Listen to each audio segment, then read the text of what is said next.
Welcome to the show, Nisreen. I know that it's been a while since we've been waiting to catch up, but thank you for joining me today. And actually, today is one of those days where I assume you'd be really busy because we know that, well, we're expecting another lockdown to be announced. So I really appreciate you joining me today. Oh, I'm delighted to chat with you. Really, was really looking forward to it. Thank you, Nisreen. I think the first time I sort of heard your name and saw your name was on Twitter, and it was when I protested outside Downing Street that same day or the day after. I can't remember the tweet exactly, but it still sticks out in my head, and it did say, "Everyone go stand," with a sign like Mina Liz. It was something along those lines to that effect. I did try to find that tweet, Nisreen, but it means that I've tweeted so much in the last year. Like, there's no way where I would have been able to find that tweet, but it was one of those moments for me where I felt very encouraged, despite at that time where people were telling me that maybe you're not doing the right thing. I was very afraid of what I was doing, and to see that tweet from you, like, to have that solidarity from another female was very empowering. So that's the first time I heard about you. But Nisreen, you're doing so much. I mean, I don't even know where to start here. Well, you're a hero, as you just said. Ever since I saw you doing that, you've just an absolute hero, and I think that point you're making is so important about solidarity, because I think sometimes we underestimate the value of showing solidarity and like giving positive support and encouragement. And to me, over the last year, it's been so important for people to show me that, and it made me do it more than I did before. Yeah. So just to say, so thank you. So you saying that also, that actually it meant something to you. But That's great. We should all be doing more of that. yeah, I agree, Nasreen. And I know that this year has specifically been probably the most. I think it's one of those years where we've seen a lot of people come together, but also a lot of people bite each other off at the same time. We're all trying to voice our opinion, trying to tell everybody what we believe is right and what we believe should be happening in this world. And it's one of those periods where you can either have people on your side one day and the next day you open up Twitter and it can really make you feel quite crap. And I've had those days as well, Nisreen, and I'm sure you've had that too. But I wanted to go into this a bit later, but now that we're on the topic, might as well talk about it. What's this year been like for you in the public eye? Yeah, I mean, absolutely. Like you and most of the people, just a roller coaster. Really, this year has just been equivalent to 10 years or so in my life. But I think so much has happened, that uh, you know I mean, when you say in the public eye, I still feel uncomfortable about that the way you put it, in the public eye. I still I get it all the time. I just kind of feel like I just want to go and hide under the bed or something, especially when you have, like one of these, maybe people criticize, or be aggressive, or be against, or something that you're saying. So I think it's difficult, but I think what pushed me, and I suppose, and maybe you as well, is that I just thought there was a gap. There was a gap in the narrative, out there, not only in the scientific narrative, but in terms of the type of people who are talking about things.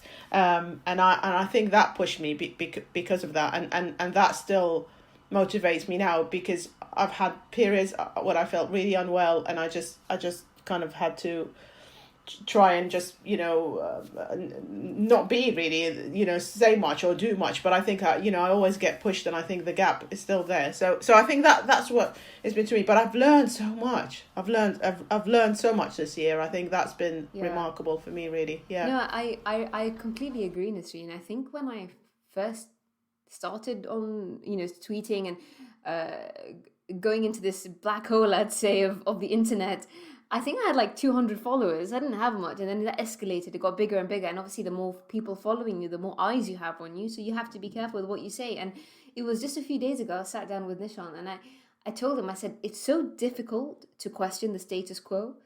It's so difficult to challenge ideas.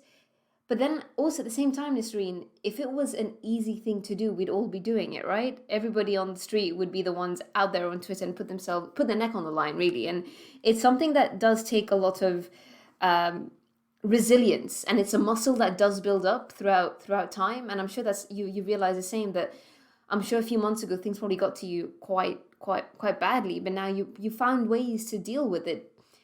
I personally find it very difficult to switch off, and just put my phone away and just say, okay, look, Mila, you can't solve all the problems in the world. And I'm sure you go through the same thing as well, Nisreen. What's it like for you to find that balance? Because as people who are trying to put our voices out there and trying to create a positive change, we have to take care of ourselves as well. Because if we're not doing that, then we can't give enough back to society.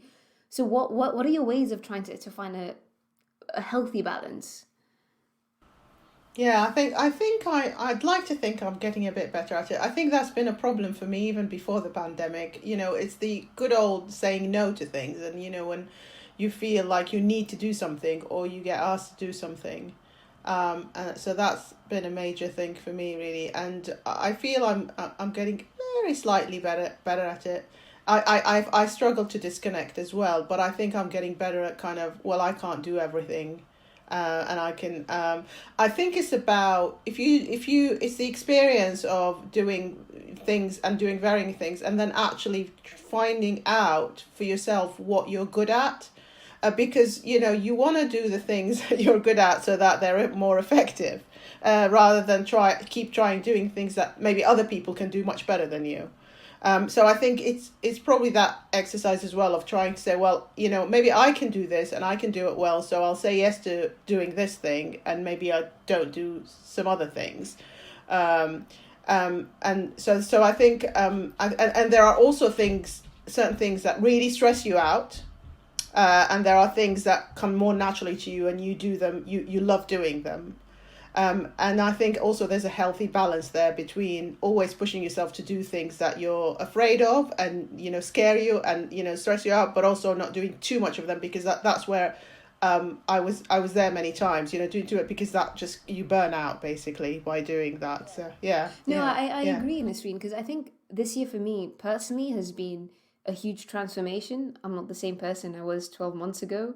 I've delved into the world of politics now, and I've learned the ugly truth, unfortunately, and that's what it is. I feel like I was living in a bit of a different world, in the sense that I just disconnected myself from politics in a way, because it just seemed too scary to even go into and to step my foot into. But I felt this year that I had to, and this year has been, I feel like every step of the way, it's been scary thing after scary thing after scary thing. And you're right, you do burn out at a certain point, but at the same time, I had to do those things, because if I didn't, then I wouldn't be the person I am today.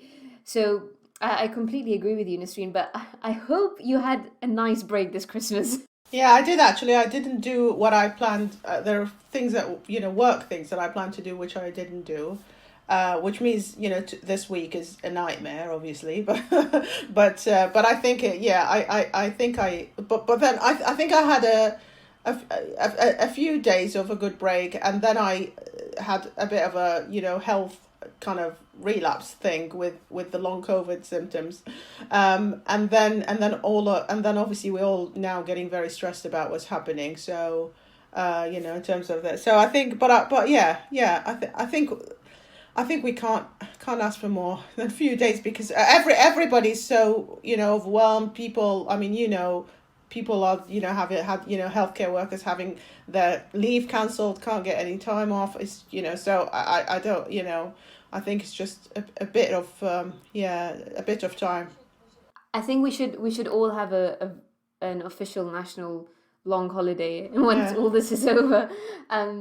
But Nisreen, I know that you've been working in public health for a while, but obviously your background goes into medicine. You studied medicine, and you came to the UK after you graduated. So I want to go a bit into your background, Nisreen. So what was it like? What was your childhood like? I mean, you're really into the thick of it with politics now, but is this something you were always interested in when you were younger? Well, so I grew up in Iraq, and it's hard to disconnect in Iraq. I mean, I kind of spent my childhood, since my childhood, it was wars, war after war, really. So I don't know what you call politics, but that was obviously you couldn't disconnect there, from kind of what was happening. Um, yeah, but was I interested? I think I was always interested, but not. I mean, I'm always interested. I am a big believer that politics shape our lives. That when you say I don't do politics, that's never true for anybody, because everything you do is politics. But I think yeah, so I was always interested, I suppose, but not. Yeah, not really involved. I have never been, say a member of any political party, or not really been involved in politics. But I was always interested. Yeah, yeah. What was it like being raised in an environment like that, Nisreen? Was there a lot of uncertainty around when you were growing up, as in, like, when you were going to school, or having a family around? It sounds like it must have been quite scary. Well, I had and have a very supportive family, so I'm really blessed in that sense. But obviously, everything going on around us wasn't good. So there was 8 years of the Iraq-Iran war. When I was at school, and then we had the 1991 war as well, the Bush one. And so that was when I was a bit older. So I think it's the wars really, and obviously dictatorship shaped my childhood. Yeah, I mean, there's that aspect, but I was much luckier than many other people. I think I think the main feature is that you probably don't have as many choices as say children growing up in the UK have. That's that's probably a strong feature. And also obviously being a girl in a kind of big in a cultural background where you have certain expectations. There's a very strong patriarchal kind of community. So that shapes my upbringing as well. I mean, I spent many nights, I remember that still, as a imagining what it would be like to be a boy, because there were so many things that boys are allowed to do and girls aren't allowed to do. And actually, even though my parents could be classed as quite progressive in the context of Iraq, but obviously you had the bigger, wider cultural kind of expectations and the social norms. So yeah. Nisreen, you mentioned dictatorship, and it's something that it just rang a bell for me, because when I was outside Downing Street in April, with my placard saying "Protect Healthcare Workers," I remember on the same street there were big neon signs saying "Thank you, Boris Johnson." And I was like, wow, it's like people are going to be walking down this road thinking that he's done a great job. I mean, that's the kind of narrative that they were trying to fill into people's head, that our leaders had done a great job at that time. Now that you're living in this with us right now, in this country where we see our leaders lying and making up numbers and trying to manipulate the figures and trying to sort of get their way around it, do you see any similarities to what it was like when you were growing up, and that sort of politics? I think having grown up in Iraq, I still feel quite blessed, because I can talk to you now. I do very much value freedom of speech, because we didn't have that. You could never have a conversation like that, or criticize anything really. I think I really think this is important, and that's why the platforms, things on Twitter, or writing about things is really important. And although lots of things have gone wrong in this pandemic, people were allowed to point them out, and I suppose maybe because of my background upbringing, I still very much appreciate that, and I feel we really need to value this and protect it as much as we can. Yeah. 'Cause you mentioned that there were times where you wished that you were a boy. Uh, I mean, that is quite profound, Nisreen, because you've achieved so much as a female. Um, What was it like when you wanted to go into medicine? Was that something that you were encouraged to do by your family? And I know for me, for example, I'm the first doctor in my family, and my mother is the first educated woman in her family.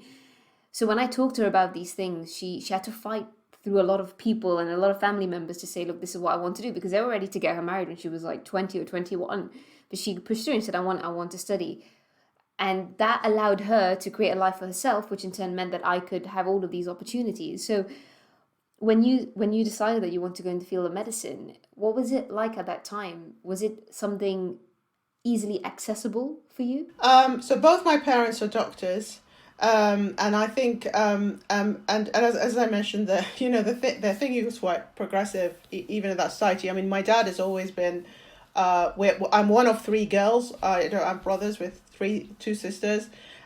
He's always been like, you can do anything that boys can do, and he's, been, really encouraging. And I think that sort of then creates in you something that, well, okay, well, this is how I feel and this is what my family's telling you, but actually looking at the wider context and the culture, that's so difficult. But in terms of going to medicine, it was automatic. My parents were doctors and I did well in schools, and in Iraq you didn't really have many choices for kind of a secure job, and particularly for girls. So if you're doing well in school, and you got good grades, then kind of the choices are, doctor, dentist, engineer kind of thing. And that's what I meant, by having much more choices in here.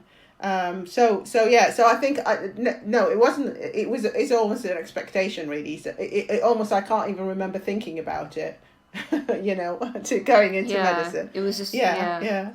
Did you want to do medicine though, or was there anything else like you dreamed of? Well, when I was a child and maybe a teenager, I wanted to be Let me guess what it was. What?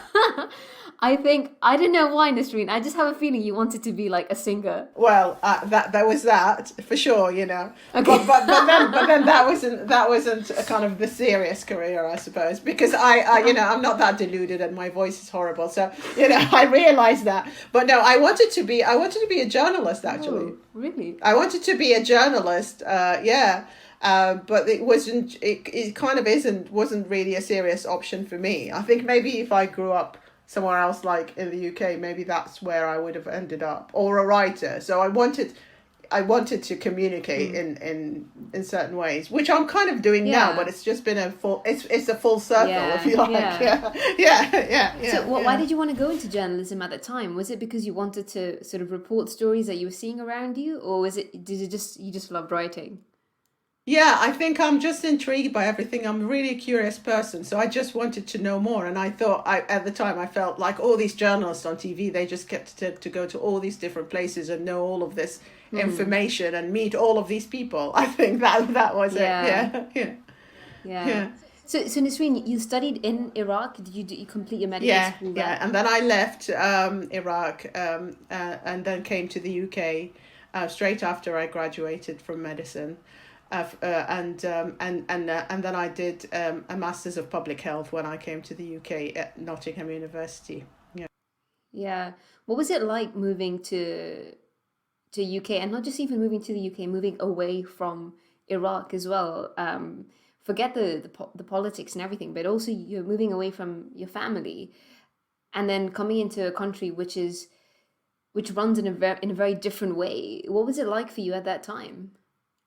Well, I was excited. I think I was very excited coming here and learning all these new things. I mean, it was quite intimidating to start with. It's a big culture change, but also the way, because I was doing a master's, of course, the way we studied and did the assignments, everything was very different to very exam led,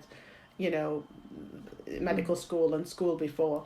I think I felt. So I think it was all exciting. I think that what I felt, I really, really missed my family when I had my children, or maybe my first child. I felt I needed, my family. So my parents weren't in the UK, so I felt I needed them with me. But I I think I've always felt a bit like an outsider, even when I was in Iraq. I think I feel I'm not. I don't feel very much attached to a certain identity. I think if you just attach yourself to certain identities, can be narrow and quite restrictive. So I think in that sense, maybe it didn't matter that much. Coming here, but I think definitely missing the family and maybe the very close friends as well, particularly when I had my children. Were you able to go back home often at all when you came to the UK? I've never been back since I left. Really? Yeah. How many years has that been? Almost 23 years. Wow. Yeah. So have your parents come to meet you? Have you had family? Oh, they're not there. Yeah, my parents are not in Iraq. They left before I finished medical school. Oh, okay. So that's why I didn't really have immediate family there. Do you miss Iraq at all? Yeah, I mean, I miss it, but it's completely changed, I think, now. So there's part of me that you want to preserve kind of that old thing. I don't know. I do miss it. Yeah, I do miss it. But but I've not been. It just it was difficult to go back. So I find, Nisreen, that especially during lockdown and just having a bit more time at home and maybe a bit more time to self-reflect. Because I'm from Gibraltar originally. I haven't been home for, I guess, almost a year now. And when I was in Czech Republic studying medicine, so I studied medicine in Prague, I never really missed home that much. But I don't know why. Maybe it's just the lockdown and just, not having that social contact and stuff. For some reason, I'm getting flashbacks of my childhood in certain lanes and areas of Gibraltar where I used to play. And obviously, I do plan to go back to Gibraltar, but I don't know if those areas will look the same. So there's a part of me that's thinking, do I really want to go back? It might just ruin everything, all my fantasy dreams that I have of Gibraltar. But you left Iraq. But also I think, but you had a baby, and that's what I was just telling you about missing kind of something about. I don't know if it's something about having a baby that kind of triggers that. So maybe it's not just the lockdown. It could be that, Nisreen, because when I look at Radhika and I think, how will she grow up? How will she play? Obviously, then I think about my own childhood. Yeah. So there has been a lot of reflection from that point as well. But when you came to the UK and you did your masters and you had your children and you said that you did miss home, obviously that has a mental health toll on you as well. And you have spoken about it before. What is it like in your community, Nisreen? Because in my specific case, I can't speak for everybody in the South Asian community, but in my specific case, when I did have Radhika, I know it wasn't exceptional circumstances, but to a certain degree, there was this narrative of, well, you just have to get on with it. So many women around the world have babies. You're not the only one. You're educated. You've got the resources. You'll be fine. And I felt that made it more difficult for me. I had a really tough time after I delivered Radhika. It wasn't easy, especially in lockdown. What was it like for you, and what kind of support did you have at that time? Because you said that you never went back to Iraq, so you were again in this country and trying to build your family. Yeah, I didn't really have much support. Obviously, there was my husband at the time. I'm now divorced, but he was there. And I had friends, but I think when I had my children, I dedicated my whole existence to my children. Obviously, I was working. I was on maternity leave, then went back to work. But I kind of everything becomes, and that's part of I suppose part of the research area that I'm in. I think mums get focused really on their children. They kind of neglect themselves, their wants and their needs, and their health, and everything becomes about the baby. And the culture very much encourages them to do that. Even healthcare, needs. So because everything is focused on how good a mother you are, and so I think that's kind of what happened to me, and I suppose what happens to lots of other people. So you just kind of make your whole life revolves around you're trying to do your best for the children, that shapes everything. But What about so you studied medicine, and were you planning to go into the field of clinical medicine at all? What made you go into research, Nisreen? Because So I did clinical medicine for several years. So I did my master's public health, and I did clinical medicine as a junior doctor. I did my MRCP, which is kind of the Royal College exam, and then went back into public health training, because I really was always fascinated by the concept of prevention, and then doing things at population level, so kind of doing things that could affect a lot of people. So I went back into public health, but I did clinical medicine for a few years. What was it like at that time, Nisreen, doing clinical medicine? I mean, was it just as bad as it is now? So I don't. I mean, I felt bad. It felt bad. It was very stressful, but I don't know how it compares to now. I mean, it's different stress. We didn't have the shifts, and you used to have a whole weekend of on call where you can't sleep for 1 minute. So but then also, I suppose, it was stressful, but I enjoyed it. I really enjoyed it. I think I enjoyed it towards the not at the very start. It was very stressful to start with, but then once you start kind of knowing your stuff, it feels good, I think. But then I still the idea of public health was still, so I think I can't remember if I applied, but I definitely wanted to be a respiratory, wanted to go to respiratory medicine training, and I think I did that because I think it's an important point. I think it's about the people more than so I had a really, really great consultant I work with, a respiratory consultant, who just was marvelous, and people stand out. You go, when you're doing medical rotations, you rotate through, with different people, but he really stood out, and just because he was like that, I wanted to do respiratory medicine. I think a lot of these decisions are shaped maybe consciously or unconsciously like that. Do you feel like you can have a bigger impact, a more positive impact on society working in public health rather than working on the hospital floor? I think we have they're all important.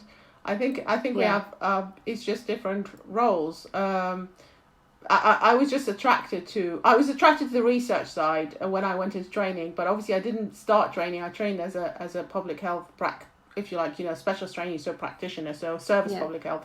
And then I got drawn into the academic side of it. But yeah, I think obviously I think it's impactful, but I think it's different roles. Well, what's it been like as a female in the field of research, Nisreen? Because a lot of your research, of course, is revolving around women's health, and I think that this is obviously something that's only starting to come to the surface over the last decade or so. I mean, women's health is not something that was researched into many years ago.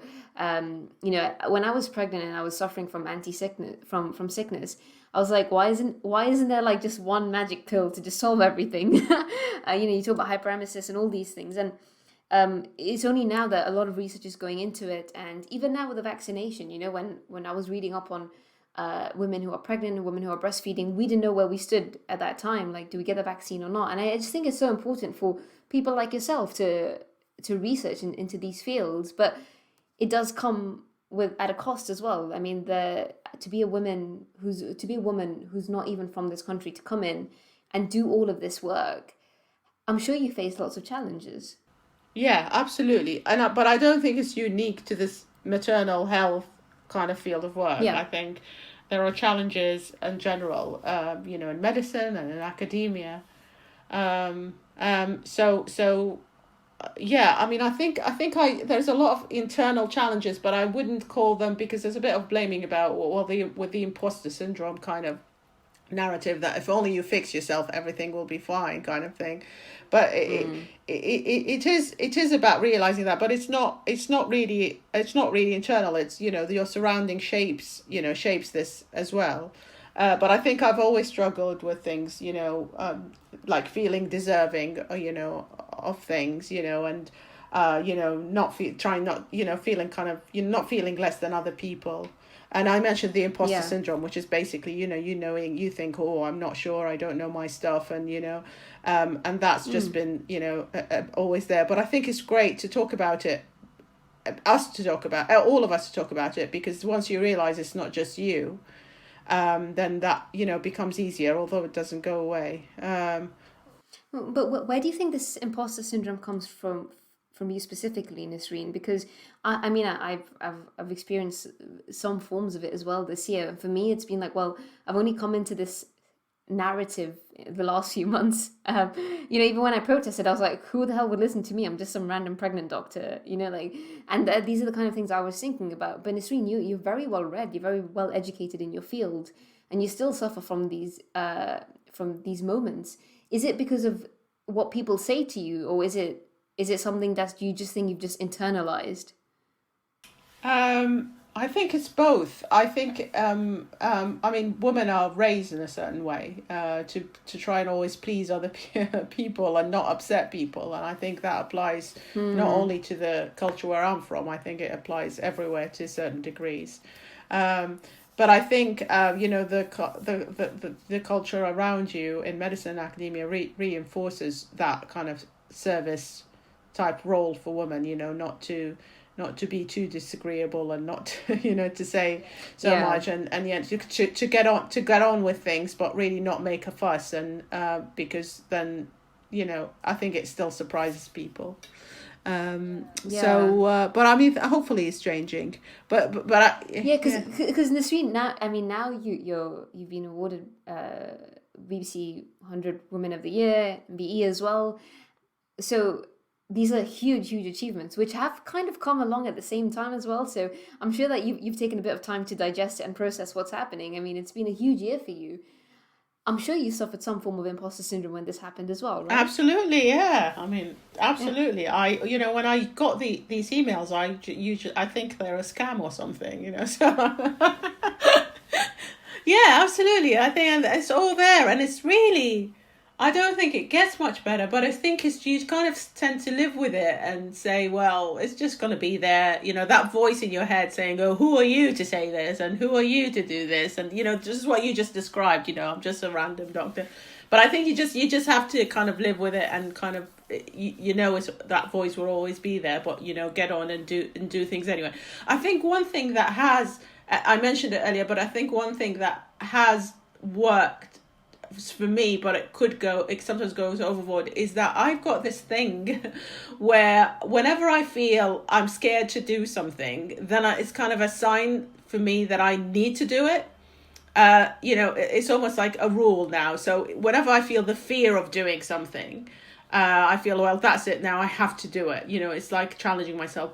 It can go a bit, I can go a bit overboard with it, and then that's what I say, you really stress yourself out, and kind of you could burn out. So I need to learn that balance. But I think that maybe was a motivation for me, even though you have that imposter syndrome voice. I always said, well, that's, I'll just do it, I'll just do it anyway. And I think somebody said to me, I think once on Twitter, I was having a massive imposter syndrome moment, and that's when all the kindness, I think I said something, and then there were like these hundreds of beautiful, kind, wise comments.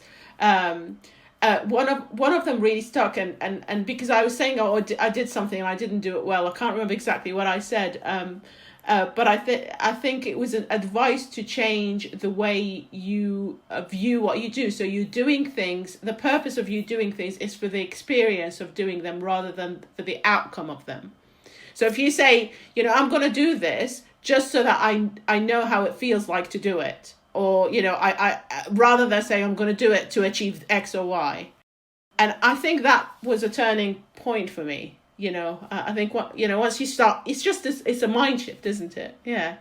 I agree, Nisreen, especially during the very early stages of the pandemic, where I felt like I had like two options in front of me. Either I sit back and watch the shit show, or I should go out and do something about it. And obviously going out and doing something was much more scary, but I knew that those breakthroughs will start to shape me as a person, and that's when you start to evolve, and that's where changes happen. And you made a really good point that it's about the experience and not so much about the outcome, because the experience is what shapes you. And I think that's something that we need to celebrate a lot more. And this is something I have mentioned on the podcast before, is that a lot of us seem to be on social media now, and we are viewing everything as the outcome only.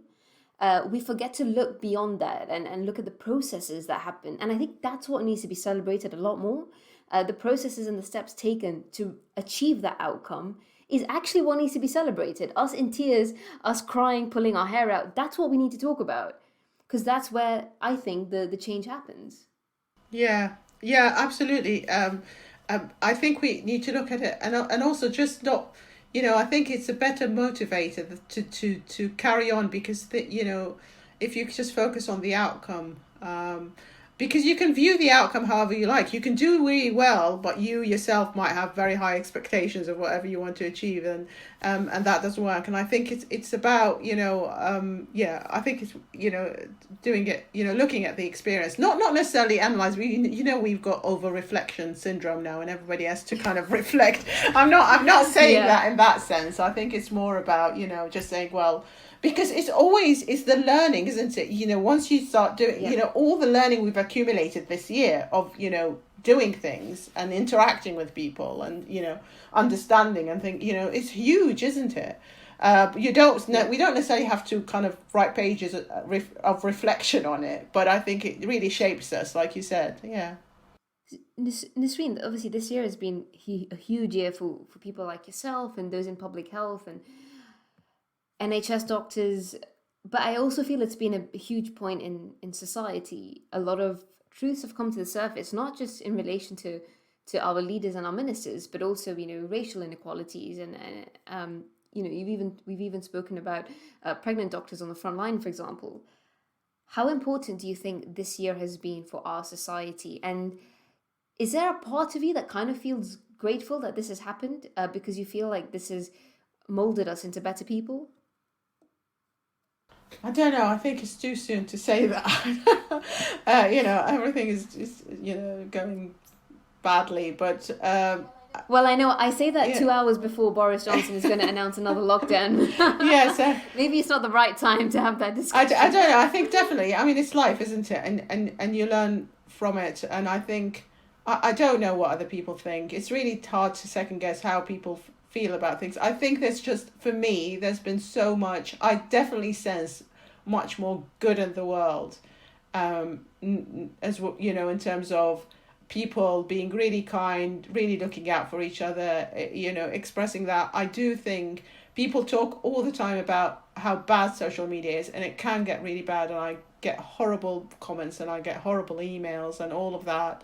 But I think the kindness on that I see on Twitter, mainly because that's the one I use mainly. So the kindness and the wisdom, from people is and people just caring about each other is amazing, which I didn't quite feel before, to be honest. So I don't know if it's the pandemic that's doing that to people, or is it just that my interactions are much wider now, so I'm kind of seeing it more. Yeah, I also feel the same way, Nisreen, because I've put myself out there on Twitter and Instagram, and people have shown so much love and kindness that maybe it is simply a case of just put yourself out there more, and then you'll get it in return. So how do you feel for your kids now, Nisreen? Because I know, like, with schools shutting down and things changing, universities and all that, like, how do you feel as a parent? Yeah, I mean, the kids have been great, really. I think they probably adapt better than us adults. I've got one who's doing his A level, so I'm concerned. Oh. I'm concerned about that, but I think he's in the same boat as everybody else. I just hope, really. I think I just want us to stay healthy, really. I think that was the main the main aim. So but I was off school for many months as part of being growing up in Iraq, at the time, so I don't think being off school for a few months would be the main, in terms of education, would be the main thing that shapes it. I think it's just the experience of being in a pandemic, and what you learn from it, I suppose. But obviously this will shape this will shape their, their stories and, their future, but maybe not necessarily just from an education point of view, but yeah. Yeah. Yeah. So, Nisreen, do you want your kids to ever visit Iraq, where you came from? Is that something that's important to you? Yeah, absolutely. Yes. Yeah. Yes, it'll be nice for them to visit it. It's been difficult in Iraq, and things just getting Yeah. from worse to worse. But yeah, that's something. Yeah, yeah, I'd like them to do. What's it like at home, Nisreen? I mean, is the Iraqi culture a very important part of your family? Is it something you want to sort of instill in your children? Yeah, I mean they have that, so they have this. Yeah, I don't know what you call it, double identity or whatever, but they Yeah. have. I mean, you probably could speak, about this maybe better than me, but I think.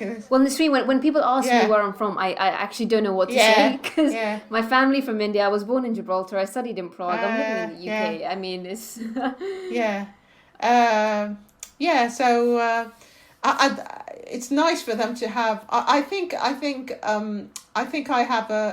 always felt I've got an advantage being a migrant to have that kind of different ways of looking at things from kind of different cultures' point of view, because I'm kind of now, I feel like a bit neither here or there now, but I've got these different views. So I think it's really important, and I keep saying that, I suppose, on Twitter, that being a migrant really gives you that, and actually that makes you give to society more, because you've been through a lot, you've seen, you've got that wider perspective, a lot of the time. So there are, positives into that, although obviously people, that there are lots of difficulties with kind of a hostile environment with to migrate at the yeah. moment. Yeah. So But Nisreen, you just spoke about experience, and I know that you speak a lot about your long COVID symptoms, and I know that a lot of people tend to forget that once you've had COVID, the after effects of that can be quite tiring on the body. What's it been like for you, Nisreen? I mean, when did you actually catch COVID, and how did you get it? Do you know where you got it from, or think you have an idea how it happened? yeah, of course. So it was really, I was working really hard, with the trying to respond to the the pandemic, when it started back in March, we were in exactly the same situation as now. It's kind of deja vu where, it's like, why aren't they locking down and what's going on? And, we're trying to, gather things. And then I started having symptoms. One of my children had symptoms actually a few days before, 3 days, I think, maybe 3 or 4 days before, but there were GI symptoms, which we didn't know at the time that was a feature of COVID, particularly in children. And then I started my symptoms on the 20th of March. So I was actually living and breathing and writing all of these kind of things about COVID, but then also experiencing it myself. Yeah. And you're still trying to you still Yeah, suffering from the yeah, effects of it's it. a very funny illness because the long COVID, Yeah. because the main feature of it is that fluctuation, and it comes and goes, and every time you think that's it, it Oh. it comes back. And the last episode I had, which it was very strange, it was over the Christmas, just on Christmas Eve, I was feeling really fine and cheerful and just slipped in the garden on the mud. And then the days after were just like all over again. The symptoms came back, and you just, you try and adapt your life, so then you understand what brings the symptoms back, and you try not to do them. But things like that, like falling, obviously you can't plan for it. So I think Yeah. it's a very funny thing, because you don't know, it's that disappointment all the time. You think, oh, that's it, I've got, I'm over it now, and then something happens, and you feel bad again. And I think, Well, despite all of this, Nisreen, you're still working so hard. I mean, I can't imagine how hard you're working because you're still suffering from the symptoms, but you're still out there trying to advocate for all the other people who are also suffering from long COVID. the question I have is, do you feel there is enough research or enough importance being given to long COVID at all during this time? Well, it's much better than before when I started, kind of writing about it. And that was, again, the imposter syndrome thing, because I wrote this piece in the BMJ about what, nobody's measuring morbidity. Nobody's doing anything about this. Nobody's even talking about this. And I was writing and thinking, surely people have thought about this before, And actually, there wasn't much about it at all. And that piece created a lot of interest at the time. But I think since we've come a long way, obviously there's a funding now in the NHS and the long COVID clinic, and there's been a big funding call for research. I do feel now that we're panicking again about what's happening, about the very rise of infection, that the narrative is back to black and white, and well, it's only about deaths, or otherwise it doesn't matter. And I do feel like we need to remind people that actually the outcome could be illness, and it could be long-term illness, and we need to kind of always talk about this, because it's getting missed out of the big picture again. I don't think has there ever been a press conference, one of these government press conferences where they've ever talked about long COVID. I don't think there was ever mentioned in them, about, well, this is to be honest, Nisreen, the things about long COVID I've seen have been on social media more than anything. Maybe a few articles here and there online, but it's a lot of people like yourself who are putting their stories out. But you're right, I've never really heard anybody speak about it unless someone like yourself has gone through it. Yeah, I mean, as I said, there have been resources put into it, but I think when you're saying these big messages, addressing the public about why we need to do this and why do we need to, do the restrictions and everything, morbidity is never mentioned, really. It's all about hospital admission capacity and deaths. Why don't you say to people, well, really, it could be that you don't get into hospital, but, you can't do what you can't go out and walk, you can't care for your children properly, it could be for months, we don't know how long it is. So nobody's mentions that. And that, I feel people knowing about that would change a lot of things, because, then they feel like it could be anybody, and it could be anybody, as far as we know, for long COVID, really, in terms of, very young and healthy people get it as well.